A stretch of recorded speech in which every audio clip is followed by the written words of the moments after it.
দেখে আমার অন্তর খুব খুশি লাগতেছে। জানি না এলাকার মানুষের কেমন লাগতেছে, নিশ্চয়ই তারা আনন্দিত হবেন, খুশি হবেন। এই যে আজ থেকে 2 বছর আগেও এরকম একটা অনুষ্ঠান এখানে হয়নি, এর আগে হয়তো হয়েছে, নানাবিধ কারণে জটিলতার কারণে আমরা অনেক পিছনে চলে গেছিলাম।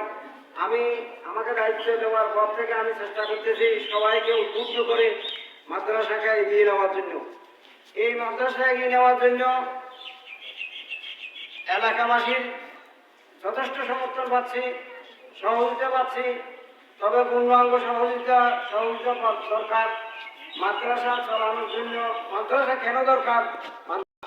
শুধু আমি কথার কথা কিছু কথা বলবো, আপনারা শুনবেন।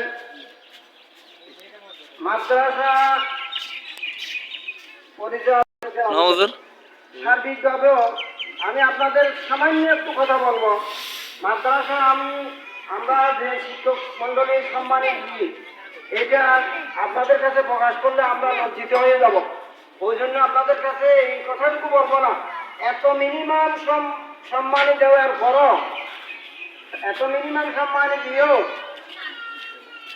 আমরা মাদ্রাসার ইলেকট্রিসিটি এবং রেগুলার অন্যান্য খরচপত্র মেনটেন করি। প্রতি মাসে ছাত্রছাত্রীদের কাছ থেকে যে টাকা উঠে 45,000 টাকা খরচ আছে। 45,000 টাকা আমরা মাদ্রাসার সব কিছু খরচ নিজে 10,000 টাকা আমাদের ফান্ডে আছে, আর বাকি টাকা